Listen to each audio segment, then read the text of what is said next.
Hi friends, நம்ம இப்போ பார்க்க போகிறது arithmetic progressionல find the number of terms in the AP 3, 6, 9, 12 and last term வந்து 111. இதில் என்னென்னா இதில் எத்தனை டேர்ம்ஸ் இருக்குன்னு கண்டுபிடிக்க சொல்லியிருக்காங்க. இதில் நமக்கு என்னென்னா ஃபஸ்ட் டேர்ம் கொடுத்துட்டாங்க, செகண்ட் டேர்ம் கொடுத்துட்டாங்க, லாஸ்ட் டேர்மும் கொடுத்துட்டாங்க. இதில் வந்து பார்த்திங்கன்னா என்னென்ன கொடுத்துருக்காங்கன்னா a is equal to 3, அதுதான் ஃபஸ்ட் டேர்ம். ஸோ இதில் வந்து லாஸ்ட் டேர்ம், அதாவது லாஸ்ட் டேர்ம்ங்கிறது ஏபியோட கொடுத்துட்டாங்க. அது எவ்வளவுனா 111. அதுக்கப்புறம் நம்ம இதில் கண்டுபிடிக்க வேண்டியது difference d is equal to common difference.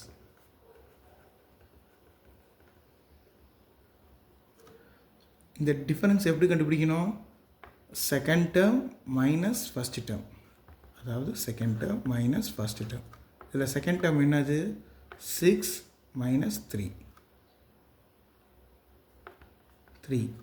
So d is equal to 3.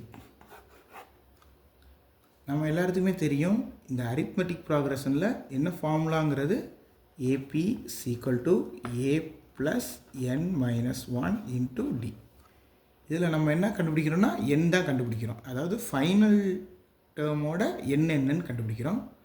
ஆனால் அதில் அதோட ஏபி தெரியும், 111 is equal to a எவ்வளவு 3 ப்ளஸ் n மைனஸ் 1, டிஃபரன்ஸ் என்னது 3. இதை அப்படியே கொண்டு போயிட்டு சப்ஸ்டியூட் பண்ணோம்னா 111 3 ப்ளஸ் இதை வந்து உள்ள மல்டிப்ளிகேஷன் பண்ணுறோம், 3n மைனஸ் 3. ஸோ இதில் ப்ளஸ் 3 மைனஸ் 3 சப்ஸ்டியூட் ஆயிடுச்சு. அடுத்து போகிறது 111 is equal to 3n. இதில் n கொண்டு வர்றதுக்கு n is equal to 3 வந்து இங்கே டிவிஷன் ஆகுது, 111 டிவைடட் பை 3. ஸோ இதை சப்ஸ்டியூட் பண்ணோம்னா 37.